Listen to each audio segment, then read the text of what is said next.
നമുക്ക് ജീവിതത്തിൽ മധുരമുള്ള എന്താണെന്നറിയോ? ശരിക്ക് അറിയുന്നവർ പറയൊന്നും വേണ്ട. അത് നാരങ്ങ മിഠായി, മധുരമിഠായി, പിന്നെ പഞ്ചസാരയൊന്നുമല്ല. ഇപ്പോൾ നിങ്ങൾ കണ്ടില്ലേ, മുന്നിൽ കണ്ടില്ലേ കുറേ കാഴ്ചകൾ, അത് പിന്നിലേക്ക് പോയതാണ് ഏറ്റവും വലിയ മധുരമുള്ളത്. ആ പോയ കാഴ്ചകൾ ഒരിക്കലും നമുക്ക് തിരിച്ചു കിട്ടില്ല. ഇപ്പോൾ മുന്നിൽ കാണുന്നതാണ് ഏറ്റവും വലിയ കാഴ്ച.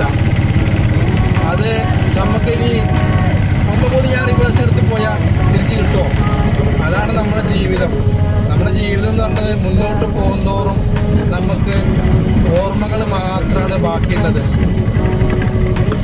അങ്ങനെ ഓർമ്മിച്ച് ജീവിക്കുക, അതാണ് ജീവിതം എന്ന് പറഞ്ഞത്.